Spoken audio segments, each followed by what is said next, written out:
Bonjour, chères poditrices et poditeurs de Parlons Pratique.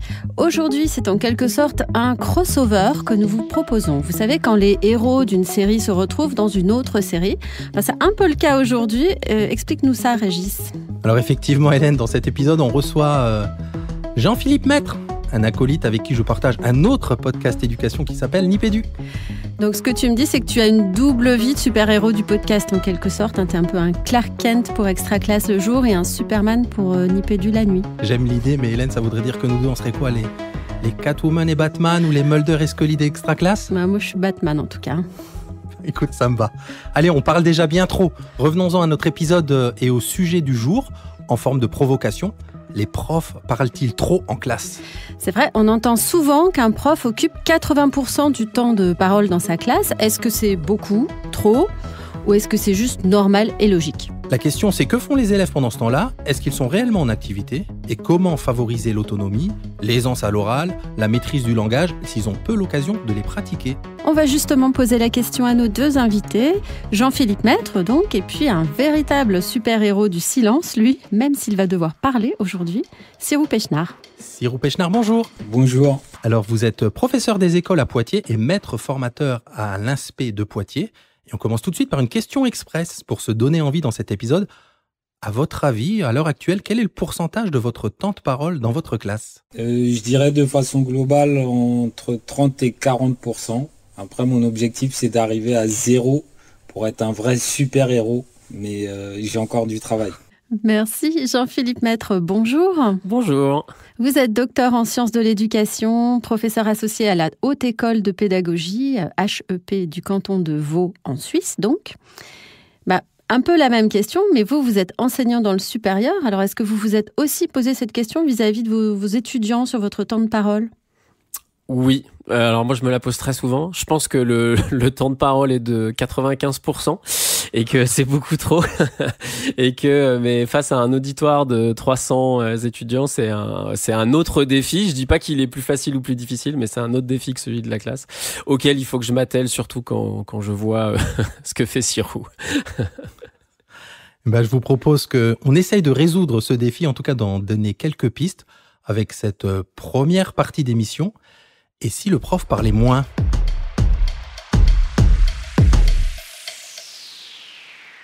Alors dans cette première partie, on va un peu s'interroger, on va interroger les enseignants. En tout cas, on espère que vous vous interrogerez sur votre pratique et la place qu'il est laissée à l'activité des élèves. Alors, on va commencer avec un exercice idéal typique, un exercice scolaire qu'on a tous bien en tête. Il y a tous un imaginaire de la dictée. Et je pense que même toi, Régis, en tant qu'enseignant, quand tu as démarré dans le premier degré, la dictée, tu as dû la faire de façon un peu traditionnelle au début, parce qu'on l'a tous. Donc, c'est le professeur debout au milieu de la classe, qui éventuellement circule dans les rangs et qui dicte. Mot à mot, il ralentit, il répète, il insiste sur certaines syllabes, voilà, et jusqu'au point final. Si vous assistez à une séance de dictée dans la classe de Sirou, vous n'allez pas l'entendre une seule fois. Alors, on aurait voulu vous faire entendre un extrait d'une séance qui a été filmée dans sa classe, mais c'est pas très radiophonique, pas très parlant, voilà, pour le coup. Donc, Régis, est-ce que tu peux nous faire une sorte d'audio-description de cette séance ? Alors, pas facile, effectivement. Imaginez une classe, on a un élève qui écrit au TBI, on a un autre ou une autre élève qui dicte le texte, le reste de la classe où chacun est affairé sur son cahier, l'enseignant, donc Sirou, est assis au fond de la classe, quelque part au fond de la classe, assis à une table. Parfois, il secoue une feuille, il montre un endroit de la classe du doigt, il se déplace à la table d'un élève qui lève la main, il tapote sur le bras de l'élève qui est en train de dicter, peut-être pour qu'il adapte son rythme, il va nous le dire. Il écarte les mains vers celui qui écrit au tableau pour lui dire « écris plus grand ». Tout un tas de gestes, comme ça, presque un répertoire de gestes, j'ai envie de dire. Mais il ne s'interdit pas une phrase ou deux, c'est pas un exercice de style, je pense qu'il va nous le dire aussi. Il prend aussi des notes, quelques notes, on le voit mettre quelques croix. Et puis, étonnant aussi, on en parlera à la fin de la séance, les élèves s'applaudissent. Voilà, j'espère qu'on a donné à voir à nos auditeurs un peu en résumé cette séance, mais Sirou, ça nous amène à une première question. Comment est-ce que vous en êtes arrivé à vous interroger sur votre parole en classe ? En fait, ça a été assez simple. La première journée que j'ai passée en classe, c'était il y a fort longtemps maintenant. En fait, c'est très mal passé. J'étais pas du tout préparé à être en classe, puisque à l'époque j'étais jeune stagiaire et la personne qui devait m'accueillir en classe, la maître référente, n'était pas là. Et donc la directrice m'a demandé de prendre ma classe et ça s'est vraiment très très mal passé. Des élèves ont jeté des boules de papier, ils sont montés sur des chaises. Et donc ça a été une entrée en matière assez sportive, si on peut dire ça comme ça. Et donc quand je suis rentré chez moi le soir, je me suis dit que soit il fallait que je fasse ce métier toute ma vie, ou alors il fallait que je fasse complètement un autre métier. Et donc à partir de là, je me suis posé la question de savoir comment impliquer au maximum les élèves. Et donc il y a ce fameux exercice de la dictée que moi j'ai vécu comme vous l'avez décrit, très bien. Et donc du coup j'ai essayé petit à petit par des petites choses d'éviter justement de reproduire ça et d'impliquer un maximum les élèves. Merci Sirou. On va déplier un peu tout ce que vous avez construit au cours de votre expérience, mais peut-être Jean-Philippe, un petit point sur la parole de l'enseignant dans la classe. Qu'est-ce qu'en dit la recherche finalement ? Est-ce qu'on sait ce qui marche, comment il faut parler, beaucoup, pas beaucoup, qu'est-ce que ça produit, etc. Qu'est-ce que vous pouvez nous en dire ? Alors déjà, moi je me positionnerais comme quelqu'un qui a beaucoup travaillé sur la question de la parole en classe, mais sur un aspect en particulier de l'enseignement qui est l'aspect des savoirs, c'est-à-dire comment on présente les savoirs et comment le langage a un rôle là-dedans. Et déjà la première chose qui me frappe dans ce que vient de dire Sirou, c'est que son constat de départ, c'est un constat qui concerne plus la gestion de classe, c'est-à-dire des aspects plus d'animation de la vie de classe, et que ce constat de départ l'a mené, parce que ça du coup pour avoir vu justement quelques vidéos de sa pratique, notamment cette situation de dictée, on voit bien que ce constat de départ dans la salle de classe et sur des aspects de gestion de classe l'ont mené à une réflexion sur la parole, sur l'ensemble des aspects de la classe, à la fois sa gestion et en même temps l'avancée des savoirs. Et je ne pourrais pas dire ce qu'il en est de la question de la gestion de classe, je suis pas spécialiste de ce sujet-là, mais par contre sur la question de l'avancée des savoirs, globalement, on a eu une période dans les années, je dirais, fin du XXe siècle, 70-80, où on a eu un peu ce mouvement d'avoir envie de faire reculer la parole dans la classe. Et aujourd'hui, on a plutôt un mouvement inverse, c'est-à-dire que notamment les recherches sur l'enseignement explicite, etc., ont plutôt tendance à vouloir redonner de la parole à l'enseignant ou à l'enseignante, et en lui disant qu'il faut déplier sa pensée, la rendre accessible aux élèves, etc., par la parole. Donc le mouvement global, il est un peu celui-ci. C'est-à-dire que voilà, c'est un peu à contre-courant. Et pour les enseignants qui nous écoutent, peut-être Sirou, puisque vous êtes aussi formateur, est-ce que c'est une question qui se pose naturellement, les enseignants, jeunes ou plus aguerris, et s'ils ont envie de savoir où ils en sont, on va dire comment ils envahissent peut-être parfois l'espace classe avec leurs paroles, est-ce qu'il y a des conseils pour déjà prendre conscience de où on en est soi-même ? Oui, je pense qu'il y a beaucoup de collègues qui disent qu'ils parlent trop en classe, mais ils savent pas bien comment s'en rendre compte. Des petits conseils que je donne, le premier c'est de se saisir de toutes les personnes qui viennent observer la classe. Ça c'est un indicateur qui est très important puisque ça veut aussi dire ouvrir la classe à d'autres personnes et ça c'est quelque chose qui peut être aidant. C'est un exercice qui est plutôt facile au regard du second que je propose, qui est de filmer une partie de la classe, parce qu'on sait que ça met aussi des collègues en difficulté, et moi-même quand je suis filmé, je ne suis pas très à l'aise. Donc on peut aussi se filmer en classe.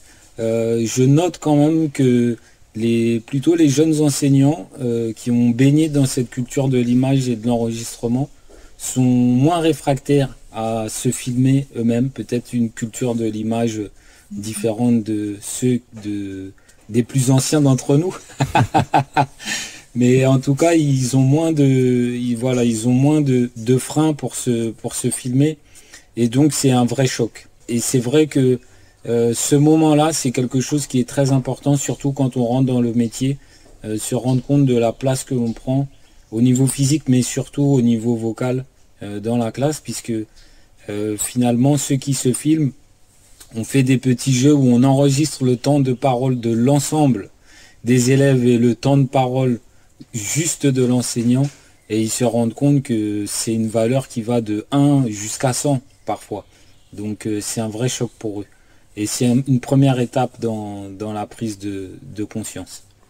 Et Jean-Philippe Maître, si donc on fait cette démarche et qu'on se dit je parle trop, mais trop par rapport à quoi peut-être, et au détriment de quoi, de qui, c'est quoi le pendant du trop parler de l'enseignant?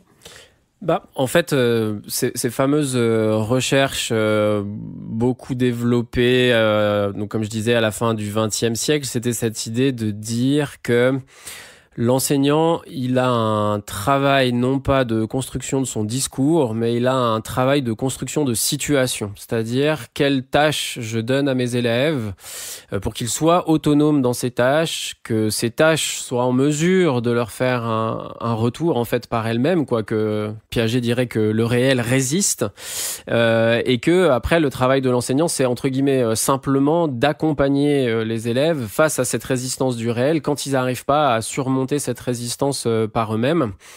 Donc ça, c'est ce qu'il dirait. Mais là aussi, pour faire le lien avec ce que j'ai vu de la pratique de Serroux, c'est que il y a aussi un partage de cette responsabilité-là avec les autres élèves. C'est-à-dire que c'est là aussi que c'est passionnant. C'est-à-dire que ce rôle de guidage ou d'étayage par rapport à des apprentissages en cours, on voit aussi que Serroux, en fait, c'est pas qu'il abandonne les élèves, c'est qu'il donne la charge à d'autres élèves d'accompagner les autres, et puis mutuellement, en fonction des exercices, c'est les uns les autres qui vont s'accompagner.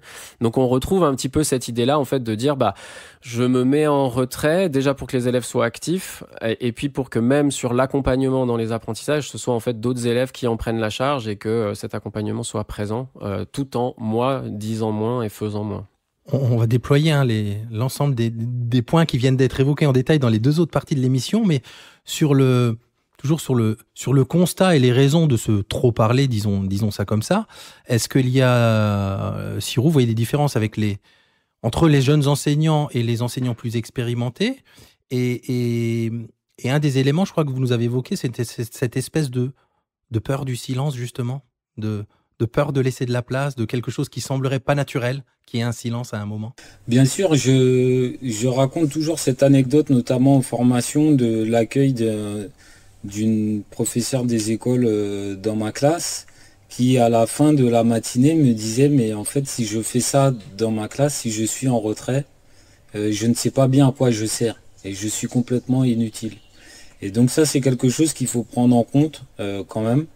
On a beaucoup cette image, et qui est partiellement vraie, qu'il faut sans arrêt bouger, qu'il faut sans arrêt parler, qu'il faut sans arrêt être actif pour pouvoir aider les élèves.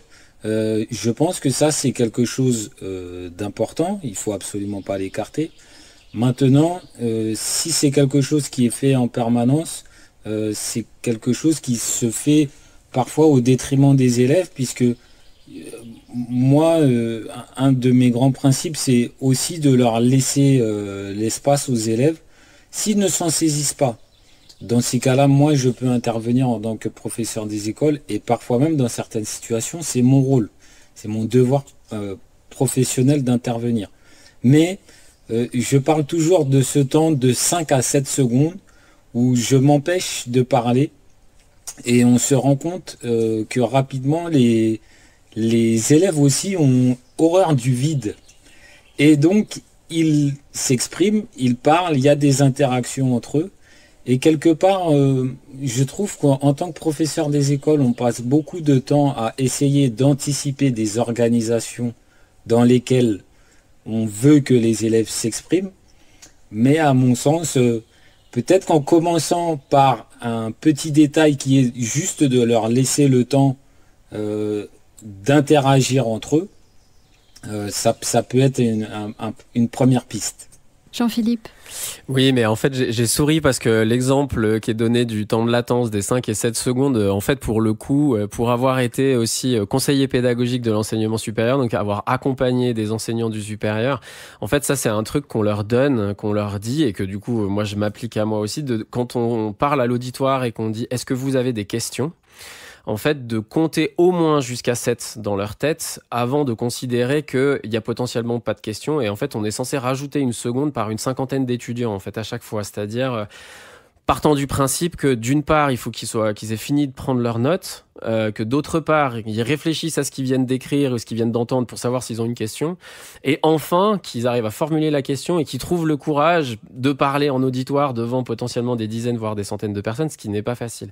Et en fait, ce moment-là, il y a plein d'enseignants ou d'enseignantes qui me disaient « Ah bah c'est bon, je l'ai fait ». Et puis en fait, quand on regardait la vidéo ou quand moi je faisais le décompte des nombres de secondes qu'ils avaient attendu, ça n'avait jamais été les 10 ou 12 secondes qu'il fallait attendre parce qu'en fait, ça paraît extrêmement long et complètement contre-intuitif que de maintenir le silence. D'où le fait d'ailleurs qu'on dit que quand on fait ça, on le dit aux étudiants pour justement casser un peu cette bizarrerie parce que les étudiants aussi accueillent ça bizarrement de se dire mais en fait pourquoi il attend tout ce temps-là et tout le monde trouve ça bizarre qu'il y ait ce silence quoi. Donc c'est vraiment une posture très contre-intuitive et dont on fait aussi l'expérience dans le supérieur. Ça, c'est un point commun entre la classe et le podcast. C'est que le silence, c'est très inconfortable, en fait. Ça. Ce que vous disiez, Sirou, quand même, ça interroge vraiment la représentation qu'on a de son métier, en fait. Et sans doute beaucoup de jeunes enseignants comme d'enseignants plus expérimentés. Pour eux, effectivement, c'est très étrange. Un enseignant qui ne parlerait pas ou qui parlerait le moins possible, l'idée, c'est quand même qu'il est au centre et que c'est lui qui distribue la parole, finalement. Et c'est difficile quand même d'aller au-delà de cette vision-là. Je pense que c'est une représentation qui est comme une image d'Épinal, mais le point commun entre tous les enseignants, c'est qu'en fait, on souhaite aider nos élèves et être un maximum efficace pour leur faire apprendre des choses. Et il y a beaucoup d'enseignants qui se remettent en question au quotidien. Je dis vraiment ça honnêtement, je fais pas du clientélisme. Il y a beaucoup d'enseignants qui sont très impliqués. Et la plupart, la très grande majorité, ont envie d'apprendre, ont envie de se former, ont envie d'aider les élèves. Et donc, à partir du moment où on réussit, dans le cadre de la formation ou dans le cadre des échanges, à montrer ou à démontrer que finalement, en étant un tout petit peu plus en retrait, ça nous apporte une très grande efficacité. Là, les collègues ont vraiment moins de freins et moins de réticence à s'impliquer. Donc, je pense qu'on est tous là pour les élèves et à partir du moment où tout le monde prend conscience de ça, c'est quelque chose qui est très porteur et finalement qui est traversé par toutes les générations d'enseignants. Je vous propose qu'on avance un petit peu et qu'on rebondisse sur quelque chose que Jean-Philippe a un peu esquissé tout à l'heure autour donc de ce temps 2 implicite et explicite, parler pour dire plus, mieux, autrement, différemment, c'est ce qu'on va voir. Et Jean-Philippe, est-ce que vous pouvez un peu développer ce que vous avez abordé tout à l'heure, qui est effectivement cette idée qu'aujourd'hui, on ne serait plus tellement sur l'idée qu'il faut parler moins, mais plutôt sur l'idée qu'il faudrait expliciter, c'est-à-dire parler plus, mais c'est peut-être une mauvaise interprétation de notre part. Alors non, c'est-à-dire que je pense que justement ce mouvement de l'enseignement explicite a cette idée que, en tout cas, l'enseignement doit commencer lorsqu'on attaque une séquence sur un nouvel objet de savoir, que doit commencer par une longue période de verbalisation, de discours, de mise en discours par l'enseignant ou l'enseignante sur les nouveaux objets de savoir, pour ensuite aller vers de la pratique accompagnée, donc c'est-à-dire à nouveau l'enseignant qui met les élèves en exercice, passe dans les rangs et puis les accompagne là aussi en verbalisant, les questionnant, etc. avant d'arriver vers une pratique autonome. Donc je pense qu'il y a bien cette idée. Alors après, elle fait débat pour pas mal de raisons, mais ça sera peut-être pas l'objet. Moi, je vais vous en dire ce que j'en pense, qui est à mon avis pas forcément... moi, indépendamment de la méthode en tant que telle, moi, je considère que l'explicite n'existe pas. Mais il n'y a pas que dans la classe, en fait. C'est-à-dire que de ce que j'ai pu lire dans le cadre de mes travaux en linguistique, notamment, en fait, pour moi, l'explicite, c'est une illusion. C'est quelque chose derrière lequel on court. Mais si on constate un peu tous les malentendus qu'il peut y avoir, que ce soit dans une salle de classe ou dans une interaction tout à fait ordinaire, on voit bien qu'en fait, on continue à chaque fois de courir après l'idée d'avoir un avis plus clair. et on trouve jamais la formulation parfaite, ce qui fait que notre avis ou ce qu'on a envie de dire est tout de suite très clair. Et je pense que c'est un peu une illusion, surtout pour le coup dans la salle de classe, de croire que avec une formulation très précise et très claire, on permet aux élèves de comprendre ce qu'on veut leur dire. Moi, je suis plutôt partisan du fait que justement, c'est dans les silences qu'on va donner la possibilité aux élèves d'agir avec ce qu'on leur dit, et c'est dans leur action sur ce qu'on leur dit, avec les signes qu'on leur donne, qu'ils vont développer des connaissances et donner du sens. Donc, de ce point de vue-là, je suis peut-être pas très représentatif de la mode. Donc ça. Sur cette notion d'explicite, Sirou, je pense à une autre séquence de classe. On voit vos élèves travailler à une opération, je sais plus si c'est une addition, une soustraction au tableau. Et là, pour le coup, c'est encore une fois, on vous entend pas, très peu, mais vous guidez tout. Et ce sont eux qui sont très explicites. C'est aux élèves que vous demandez d'expliciter chaque détail de l'opération. Oui, il y a une forte tendance à l'explicitation, c'est-à-dire que, comme l'a très bien dit Jean-Philippe, il y a quand même une volonté de la part des formateurs, de l'INSPE, et ça fait partie aussi des recommandations d'être très explicite, nous en tant que professeurs, mais je peux bien expliquer en fait ma façon de courir. Je ne sais pas si ça permettra à chaque auditeur de courir à lui à sa manière. Donc, il faut, du coup, pour l'explicitation, que les élèves, moi, à mon sens, la pratiquent un maximum, parce que expliciter, c'est aussi un apprentissage. Et les élèves, ils ont besoin de temps pour trouver leurs mots, pour trouver des mots précis, et pour être de plus en plus efficaces. Donc, je vais un peu redire ce qui a été dit, mais moi, en tant que professeur des écoles, je peux être extrêmement explicite. Ça ne l'est pas forcément pour les élèves. Et donc, il faut que les élèves explicitent ce qu'ils ont compris de la tâche, mais aussi quelle résonance ça a pour eux. Et ça prend vraiment du temps. Jean-Philippe. Il y a quelque chose de passionnant dans ce qui est dit là. Dans le sens où, si on décale l'effort d'explicitation de l'enseignant à l'élève, il y a une différence qui est absolument fondamentale. C'est-à-dire que l'enseignant, il l'explicite pas pour se faire comprendre à lui-même, il l'explicite pour faire comprendre aux élèves. Alors que l'élève à qui on demande d'expliciter potentiellement pour un collègue, mais la plus-value que ça a, c'est que expliciter, c'est aussi une manière de s'assurer que je me suis correctement approprié les signes qu'on m'a donnés et que j'arrive à les manipuler correctement pour parler du savoir que j'ai acquis. Et c'est comme ça qu'en tant qu'enseignant ou enseignante, je peux voir si un élève s'est approprié le savoir.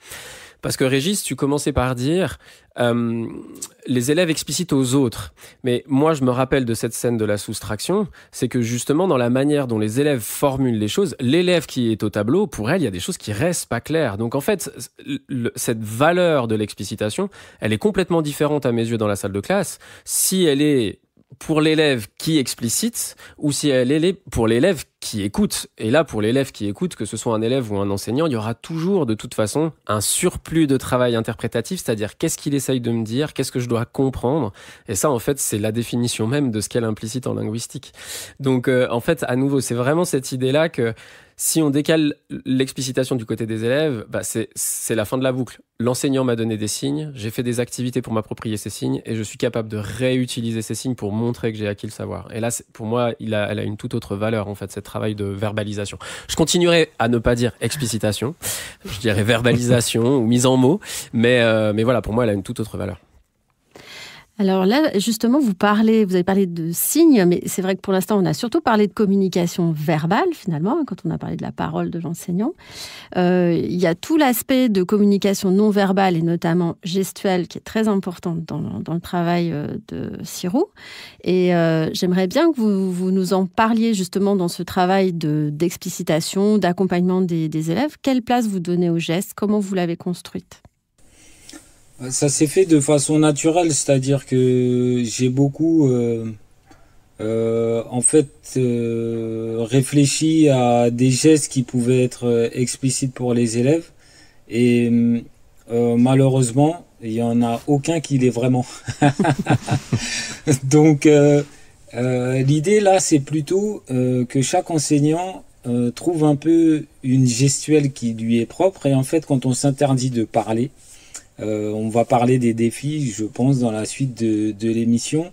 On trouve très rapidement des outils et même de façon physique dans les déplacements, dans les gestes effectués avec les doigts. J'appelle ça vraiment des outils parce que ça aide les élèves pour pouvoir donner des indications.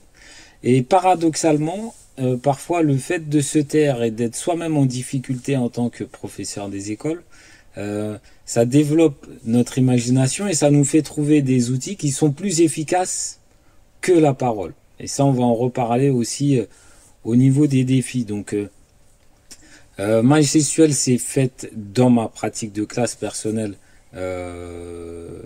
au fil du temps et de façon très naturelle. Mais ce qui est très intéressant de voir, c'est que finalement, quand les collègues s'engagent dans cette action de moins parler, ils trouvent très rapidement en fait leurs propres gestes, et je dirais même leurs propres gestes professionnels pour être efficaces. Et ça, c'est vraiment passionnant à observer. Jean-Philippe ? Oui, moi je relève cette formulation. J'ai malheureusement pas trouvé de geste assez explicite, mais au contraire, moi je pense que c'est là que c'est génial, c'est parce que le fait de se reporter au geste, pour moi, c'est un espèce de pas un peu de recul de l'enseignant, mais salutaire pour que les élèves fassent un pas en avant, et c'est-à-dire que leur attention soit plus tournée vers le physique de l'enseignant, et que quelque part, quand les gestes sont pas très clairs, bah ça incite à ce travail de qu'est-ce qu'il a voulu dire. Donc en fait, je me pose une question, et cette question, elle me rend actif en fait, plutôt que la parole qu'on a tendance à considérer comme transparente, alors qu'elle l'est pas. Et moi, je pense qu'au contraire, ça incite les élèves, parce que parfois ces gestes sont un peu mystérieux, à d'autant plus être impliqués dans ok, qu'est-ce qu'il a voulu me dire. Et puis en fait, j'ai besoin de ça pour aller dans mon étape d'après. Donc en fait, moi, je trouve que les gestes restent en partie alors pas mystérieux, il faut trouver le meilleur dosage en effet, parce qu'après si c'est trop compliqué, trop obscur, les élèves lâchent. Mais tant qu'ils sont incitatifs d'une réflexion et de l'activité, je pense que c'est très bien qu'ils soient pas complètement explicites. Sirou. Oui, en fait, je voulais dire à la réflexion que ce qui est aussi très intéressant, c'est que en parlant moins, les élèves sont beaucoup plus attentifs quand on parle. Et ça, finalement, c'est quelque chose qui est attendu. C'est-à-dire, quand je dis attendu, c'est attendu de tout le monde. C'est-à-dire attendu des élèves, mais aussi attendu du professeur des écoles. Et en fait, on se dit que si on parle beaucoup, les élèves vont nous écouter. Mais en fait, quelque part, c'est en parlant moins que les situations dans lesquelles on va parler sont vraiment porteuses, puisque c'est vrai que ce sont les observateurs qui sont venus dans ma classe, et quand je vais observer aussi dans les autres classes des collègues qui pratiquent, je constate ça. Comme les élèves ne sont pas habitués à ce que l'on parle tout le temps, eh bien quand on parle, ils ont les yeux rivés sur nous et puis ils écoutent notre parole, puisque la parole se fait rare et tout le monde aime ce concept de rareté. Donc finalement, utiliser les gestes, ça va servir à la parole, mais de façon asynchrone, et c'est ce que tout le monde attend. Oui, je le disais en présentant la situation de la dictée, mais effectivement, il faut que nos auditeurs comprennent bien. J'espère qu'ils auront la chance peut-être de vous voir en classe ou d'un jour de voir une vidéo. L'idée, ce n'est pas de se dire qu'il y a un enseignant qui pilote sa classe comme on piloterait un porte-avions, vous savez, avec ses gestes, où tout est fait uniquement par geste. Quand il y a besoin de parler, il y a un mot ou une phrase. Et effectivement, elle a du poids, cette phrase, et ça fait tout de suite mouche. Est-ce que, on l'a dit un peu, mais j'aimerais qu'on le dise, qu'on aille un peu plus loin sur ce point-là avant de passer à la troisième partie d'émission, sur le fait que qui dit plus de paroles dit forcément aussi un peu plus d'implicite, mine de rien. Et est-ce que le fait d'avoir des gestes, Jean-Philippe Maître, ça voudrait dire qu'il y a moins de risques de malentendus qu'avec de la parole ? Alors, est-ce qu'il y a moins de risques de malentendus ? Je sais pas. J'aurais tendance à dire que, en fait, mais d'ailleurs, Hélène l'a relevé, j'ai utilisé les mots signes. Finalement, le langage n'est qu'un type de signe. Et derrière tous les signes, il y a la possibilité d'une interprétation erronée ou la possibilité d'un malentendu. Mais à nouveau, je pense que ce qui est le plus dangereux, c'est les malentendus qui sont pas repérés. C'est-à-dire que c'est quelque chose qui serait laissé un peu en l'air, que l'élève a l'impression de comprendre, et puis en fait, il n'a pas compris ce que le prof voulait comprendre, enfin, qu'il comprenne, etc.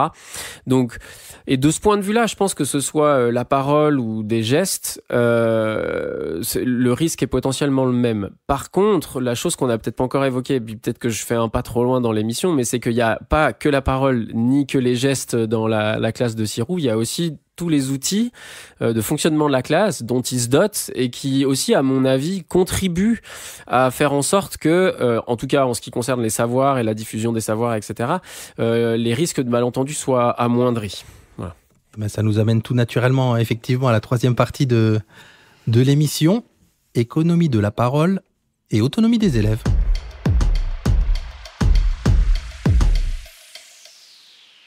Alors, l'émission est bien conçue. En tout cas, moi, j'ai l'impression qu'on arrive là où tout le monde a envie d'arriver, dans des exemples tout à fait concrets. Mais juste avant ça, Sirou, vous nous avez donné votre leitmotiv qui, à mon avis, va parler à beaucoup d'enseignants, et j'espère que je ne le trahis pas. Quand vous préparez votre classe, vous vous demandez, est-ce que dans cette situation, je peux ne pas intervenir ? Expliquez-nous ça. Oui, l'objectif, donc c'était pas un objectif de fainéantise absolue,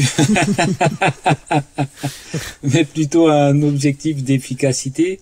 Je me suis rendu compte qu'en fait, dans la classe, on était 27, parfois 28, parfois moins. Et donc, finalement, il y avait une personne, un seul individu sur les 27 qui prenait beaucoup de place. Et du coup, j'ai tenté cette expérience de me reposer sur les élèves et de me reposer sur ce qu'ils savent, ce qu'ils savaient, et aussi sur ce qu'ils ne savaient pas. Et je me suis rendu compte en fait que c'était beaucoup plus efficace de faire la classe en essayant de confier des tâches, un maximum de tâches aux élèves. Parfois, ça fonctionne. Et donc là, on est très admiratif de voir que la classe fonctionne toute seule, puisque les gens qui observent la classe disent que la classe fonctionne toute seule. Mais il y a aussi beaucoup de situations dans lesquelles ce fonctionnement ne marche pas, n'est pas efficace. Donc là, ça veut aussi dire que le premier pas qui a été de confier aux élèves une tâche et que ça ne fonctionne pas, c'est aussi en tant que professeur des écoles prendre un risque. Et à mon sens, il faut accepter de prendre ce risque. C'est un risque pédagogique, et quand on est un peu plus expérimenté, on prend ce genre de risque plus facilement, puisqu'il faut s'autoriser justement à faire des choses qui ne fonctionnent pas. Alors j'ai un autre leitmotiv que j'aime bien transmettre en formation, c'est que finalement, dans ces situations, si on demande aux élèves de faire une tâche à notre place et que ça fonctionne, ça veut dire qu'on est des super-héros, on est des super-professeurs. Et si dans la même situation, ça ne fonctionne pas, ben ça veut dire que ce qu'on faisait avant en tant que professeur des écoles, ça, c'était aussi efficace, donc on était aussi des super professeurs. Donc finalement, prendre ce risque, il n'y a que des bénéfices, puisque de toute façon, on finit super-héros à la fin, donc engageons-nous. Voilà, c'est aussi ça mon leitmotiv. Justement, là, Jean-Philippe l'a un peu évoqué, il y a une sorte de triptyque qui est dans la façon dont vous construisez vos séances et dont vous animez votre classe, c'est la parole, l'espace aussi, la gestion de l'espace, et puis les outils. Donc Jean-Philippe l'a un petit peu évoqué. Est-ce que vous pouvez nous dire ce que c'est que ces outils que vous utilisez? Notamment, on a vu par exemple le tableau de réussite. Vous vous appuyez aussi, vous appuyez pas que sur les élèves et sur votre posture, vous appuyez aussi là-dessus. Oui, je pense que les outils sont très importants. Si je souhaitais les décrire de façon très précise, il faudrait faire un podcast de 450 minutes. On prend rendez-vous. Ça prendrait un peu de temps. Mais le tableau de réussite, en fait, c'est quelque chose qui est très efficace parce que c'est très simple. Donc, je vais essayer de faire comme dans ma thèse en 180 secondes. Je vais essayer d'être très efficace. Il suffit dans sa classe d'avoir un tableau à double entrée avec le nom des élèves à gauche et puis soit des numéros d'exercice ou des tâches attendues en haut de ce tableau.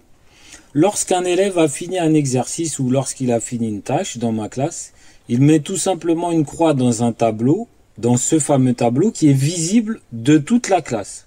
Et donc ça veut dire qu'un autre élève qui est en difficulté, il peut aller voir en fait ce tableau de réussite pour voir quel élève a été en réussite et donc être aidé par cet élève-là. C'est un système en fait d'interaction et de création d'interaction entre les élèves sans avoir à parler. Et c'est quelque chose qui est extrêmement efficace lorsque c'est mis en place dans la classe parce que ça veut dire que les élèves ils s'appuient les uns sur les autres et ça veut aussi dire, et tout à l'heure Régis parlait de l'applaudissement, que je demande à chaque élève à la fin des séances d'aller remercier les élèves qui ont apporté leur aide et donc on est vraiment dans un climat où les uns et les autres se félicitent et ça ne passe pas non plus par l'adulte. Parce que quand on parle de la parole de l'enseignant et d'être bienveillant avec les élèves, c'est souvent l'adulte qui félicite les élèves. Et le fait de créer des outils pour pouvoir faire en sorte que les élèves se félicitent les uns les autres sans l'intervention de l'adulte, c'est aussi un bénéfice de cet outil-là. Jean-Philippe, ce travail détourné, mais qui finalement est aussi le fond des choses, de travailler au climat scolaire et donc en même temps aux apprentissages, à moins de place de l'enseignant, à plus d'interaction entre les élèves. Je n'oserais pas dire qu'en dit la recherche, mais qu'en penses-tu ? Ouais, parce que je pense qu'il faut que je commence par redire que c'est vrai que sur les aspects de gestion de classe et puis de climat de classe, je suis pas du tout un spécialiste. Par contre, très clairement, quand moi j'ai regardé les extraits de la classe de Sirou, très clairement ça force l'admiration, enfin ça donne quelque chose et puis justement ces moments où les élèves se remercient, les élèves s'applaudissent, ça donne vraiment cette impression de quelque chose. Mais là je regarde ce bout-là de la situation, je pense comme n'importe quel autre individu qui connaît un peu la salle de classe et pas forcément comme un chercheur. Par contre sur les aspects savoir, c'est-à-dire par rapport à notamment ce tableau des réussites, en fait j'en reviens à ce que je disais un peu plus tôt, c'est-à-dire que ça...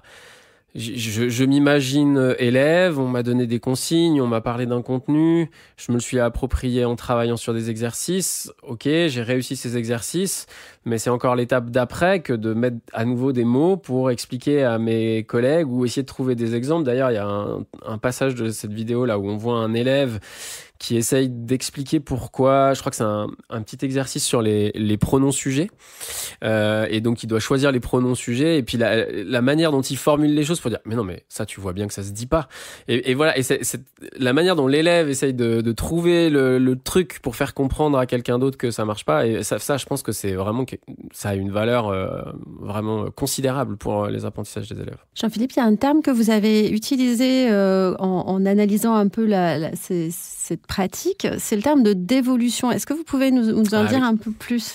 Oui, et puis vous faites bien de m'y ramener parce qu'en plus j'y ai pensé tout à l'heure en écoutant Sirou. En fait, c'est le leitmotiv que tu citais, Régis, de est-ce que dans cette situation je peux ne pas intervenir ? Donc en fait, immédiatement, moi, ce genre de truc, ça me fait penser à un auteur en didactique des maths, un auteur qui a beaucoup commis dans les années 80, justement, qui s'appelle Guy Brousseau, et en fait qui avait cette idée très piagétienne, donc à la suite des travaux de Jean Piaget, de dire en fait la responsabilité des apprentissages, elle peut pas être aux enseignants parce qu'en fait celui qui construit sa connaissance c'est l'élève, donc cette responsabilité c'est surtout l'élève qui doit l'avoir. Et donc ce que je disais tout à l'heure, que le travail de l'enseignant c'est de construire des situations dans lesquelles les élèves peuvent agir s'approprier les savoirs et puis être accompagné là-dedans, bah ça, c'est ça la dévolution. C'est cette idée que je dévolue la responsabilité de l'apprentissage à l'élève en tant qu'enseignante ou enseignant.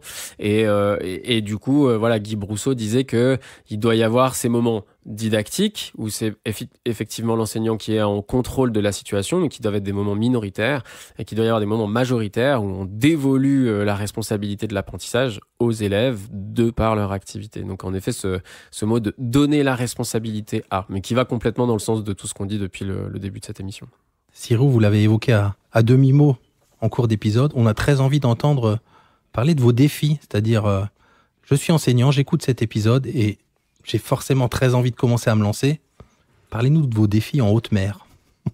Alors, des défis haute mer. Donc j'ai appelé ces défis, ce sont des petits défis qu'on peut mener en fait en classe. Alors haute mer, M-E-R, comme mise en retrait. Je les ai appelés défis haute mer parce que pour changer les pratiques, quand j'ai commencé, c'était parfois un peu houleux. Et quand on veut changer soi-même sa pratique de classe, on a l'impression de naviguer en haute mer et d'être tout seul dans son bateau. Ces défis haute mer sont des défis très simples. Je vais donner quelques exemples. Donc le premier défi qui fonctionne très bien, c'est très simple, c'est le défi muet. Donc on affiche une image au tableau, une image de bouche avec un doigt dessus. Et on dit aux élèves que on souhaite réaliser un défi avec eux, qui est de ne pas parler. Alors tout de suite, les élèves vont penser que c'est à eux de ne pas parler. Et donc là, on va leur dire non. C'est en fait, moi, en tant que professeur, je ne vais pas pouvoir parler pendant X temps. Alors quand je dis X temps, au début, pour ceux qui vont le mettre en place, je vous conseille 3 minutes. Parce que 3 minutes, ne pas parler dans une classe, c'est très très long. Et donc au fur et à mesure de la journée, quand on réussit à s'aguerrir un peu plus, on peut allonger le temps. Mais il faut commencer par là. Donc voilà, le défi muet, ça marche très très bien. Et c'est très efficace pour favoriser les interactions. Il y a le défi statique aussi. C'est-à-dire qu'en formation, parfois, je rentre dans des classes et je mets un cerceau par terre. Et donc, je demande aux professeurs des écoles de rester dans ce cerceau. Il est malheureusement emprisonné pour un temps défini. Et ça l'oblige en fait à prendre les élèves comme relais. Donc, il va être obligé d'appeler des élèves pour expliquer des situations ou pour aller chercher des outils. Il y a un défi qui fonctionne très bien, qui est très révélateur, c'est le défi participation totale. Régis en a parlé tout à l'heure, c'est-à-dire que pendant la dictée, sur une feuille, je mets des bâtons à côté du nom des élèves qui ont pris la parole. Ça, c'est quelque chose qui est très important, puisqu'à la fin de la journée, on se rend compte qu'il y a des élèves qui ont beaucoup pris la parole et d'autres pas du tout. Ça a un double intérêt. Le premier intérêt pour le professeur des écoles, c'est de donner la parole à ceux qui sont les petits parleurs, on les appelle les petits parleurs. Ça a un autre intérêt qui est de montrer cette feuille aux élèves qui parlent beaucoup, en leur donnant pour défi justement de laisser un peu la parole aux autres. Parce que les élèves qui parlent beaucoup, quand on leur dit bon il va falloir te taire, ils sont un peu frustrés. Donc le fait de visualiser ces petits bâtons, ça permet pour les élèves de pouvoir avoir plus de facilité, on va dire, à laisser de la place aux autres. 2 autres petits défis, si vous voulez bien. Il y a le défi autonomie totale. Donc ça, c'est un défi qui m'a été inspiré par mes visites en maternelle. Souvent, on conseille aux enseignants, et même quand on va en visite, d'avoir un atelier dirigé et d'avoir des ateliers en autonomie. Mais je conseille 1 fois par semaine de n'avoir que des ateliers en autonomie pour pouvoir observer en fait les interactions entre les élèves et pouvoir observer en fait sa classe, parce que quand on a un atelier en responsabilité, on ne voit pas du tout ce qui se passe en classe. Et là, on se trouve vraiment en haute mer parce qu'on est avec notre équipage, notre bateau à notre table avec les élèves, mais autour c'est l'ouragan. Donc voilà, il faut aussi avoir cette vision-là. Et puis le dernier, c'est le défi consigne. On a parlé d'explicitation tout à l'heure.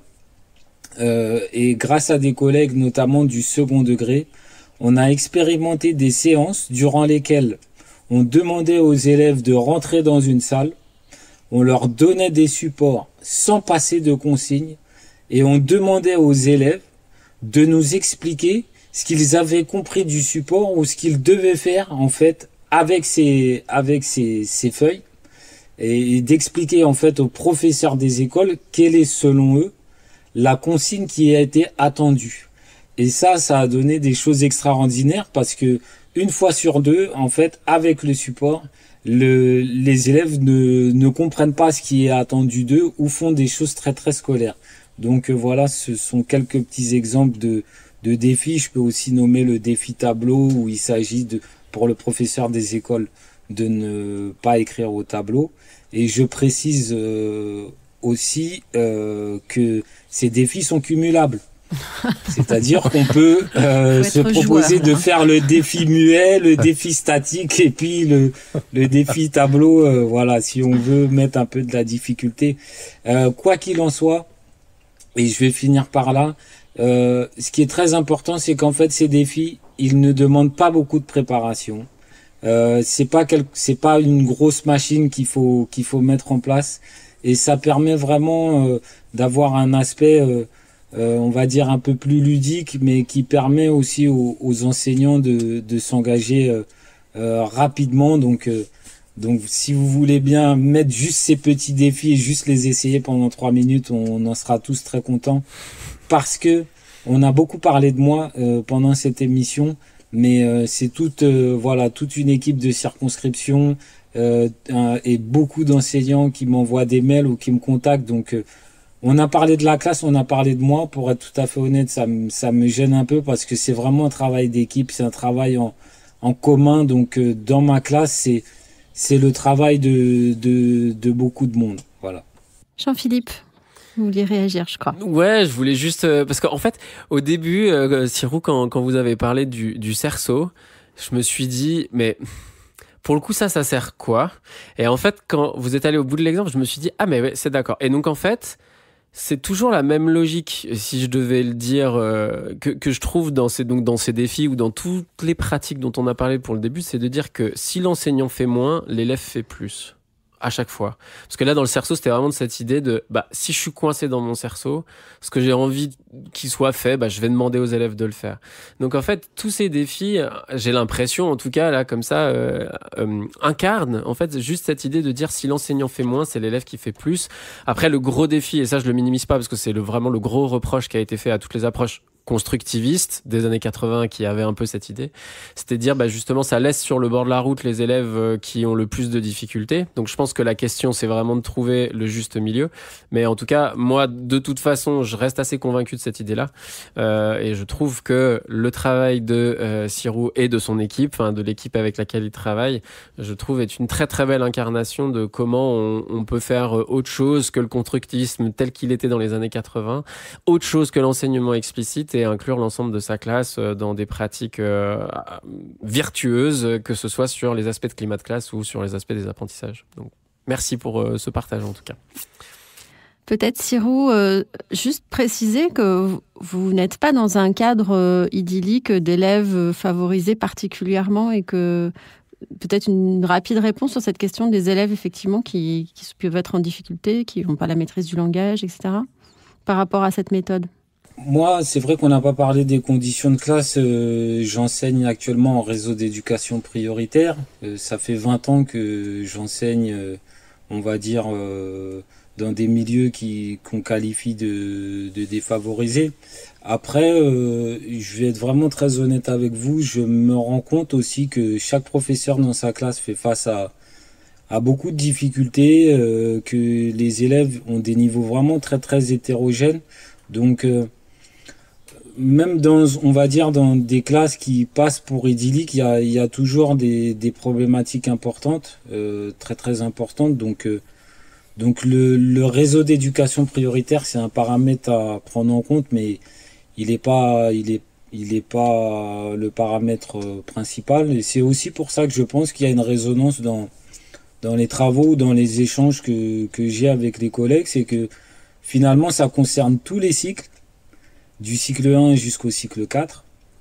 Et puis ça concerne tous les milieux, urbains, rural, quel que soit le profil de classe. Donc finalement, ça dépend beaucoup du professeur plus que de l'endroit dans lequel il exerce. Jean-Philippe. Ça me donne très envie de venir organiser des recherches dans l'Académie de Poitiers et puis de donner un contrepoids aux recherches sur l'enseignement explicite. Voilà. Bon, alors c'est peut-être le début d'autre chose. Alors, grand paradoxe, cet épisode, le prof parle-t-il trop, va être un de ceux les plus longs qu'on aura fait. Donc, je vous propose qu'on passe directement à l'inspiration. Et peut-être Jean-Philippe, quelque chose que vous souhaiteriez partager avec nos auditeurs et auditrices. Ouais, je me suis pas mal creusé le ciboulot, mais j'ai trouvé un truc qui me plaît bien. C'est en fait un dictionnaire qui s'appelle le Vocabulaire européen des philosophies, dictionnaire des intraduisibles. Et en fait, c'est un dictionnaire que j'ai beaucoup utilisé pendant ma thèse. Et comment j'en suis venu là dans cette émission, c'est justement que, au travers des langues, alors à la fois des langues tout à fait contemporaines, mais aussi dans l'histoire des langues, comment le français vient du latin puis du grec, etc. En fait, dans la traduction, on perd en fait de la signification et on en gagne par ailleurs. Et donc en fait, il y a des choses qui dans la traduction qui restent silencieuses. Et donc en fait, même dans un énorme livre où il y a beaucoup de langage, où il y a beaucoup de discours, en fait, pourquoi il y a beaucoup de langage et il y a beaucoup de discours, c'est parce que justement pour réussir à remplir les interstices qu'il y a entre ces mots qui sont censés vouloir dire la même chose mais qui veulent pas tout à fait dire la même chose, on est obligé de lever les malentendus, de créer beaucoup de langage, etc. pour essayer en fait de toucher du doigt une propriété du langage qui est que par nature, le langage est implicite. Voilà. Et je trouvais que du point de vue du chercheur, c'était un ouvrage qui incarne vraiment cette idée-là qui, moi, m'a beaucoup construit dans mon parcours. Merci Jean-Philippe. Sirou. Alors, vous m'avez demandé une inspiration, donc en fait, je vais vous en donner deux. Ma première inspiration, c'est la prochaine personne que je vais rencontrer, parce que, comme j'ai dit, c'est un travail d'équipe. Et donc ça nous fait rencontrer des personnes d'horizons variés, des personnes de toute la France et même au-delà. Donc j'ai hâte de rencontrer cette nouvelle personne qui va m'inspirer. Ça, c'est un premier point. Et la deuxième inspiration qui est très importante pour moi, c'est un morceau de Simon and Garfunkel qui s'appelle Sound of Silence. Et donc forcément... Finalement, ce Sound of Silence, il est finalement très explicite dans mon travail. Voilà. Mais oui, bien sûr. Alors, je vais juste ajouter, puisqu'on y est, tant pis, on est très long. Je reviens un peu terre à terre, mais à un site, un kit, on peut dire, d'une certaine façon, qui est proposé par Réseau Canopé, qui s'appelle La Voix au cœur des apprentissages. Et vous allez trouver une vidéo de Sirou, notamment, et puis plein d'autres autour de la voix et au-delà de ça, effectivement, la place de la parole dans la classe. Je te laisse conclure, Régis. Alors, en conclusion, on aurait adoré vous faire écouter 7 secondes de Sounds of Silence, mais je pense qu'on n'aura jamais les droits. Mais je vous propose qu'on éprouve tous ensemble les 7 minutes très difficiles de silence en podcast avant de vous remercier. C'est non, parti. 7 secondes, pas 7 minutes. Oula, j'étais trop exigeant. 7 secondes.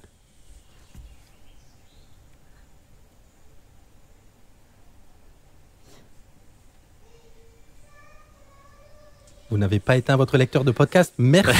Merci Sirou Pechnard, merci Jean-Philippe Mette pour cette super émission. Effectivement, peut-être plus long que d'habitude. Le paradoxe est là, mais ça nous fait bien plaisir. On a vraiment passé un bon moment et j'espère que les poditeurs, poditrices, les enseignants, enseignantes seront inspirés par vos apports à tous les deux. Merci beaucoup. Merci à vous. Merci à vous.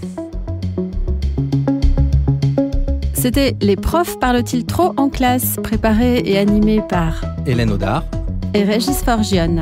Réalisation Simon Gattegno. Coordination de production Hélène Audard et Magali Devance. Directrice de publication Marie-Caroline Missire. Suivez-nous sur extraclasse.réseau-canopé.fr ou sur votre plateforme de podcast préférée pour écouter tous les épisodes dès leur sortie. Et abonnez-vous. Une production Réseau Canopé 2025. On peut couper nos enregistrements respectifs, je pense, Simon, c'est bon ? Extraclasse.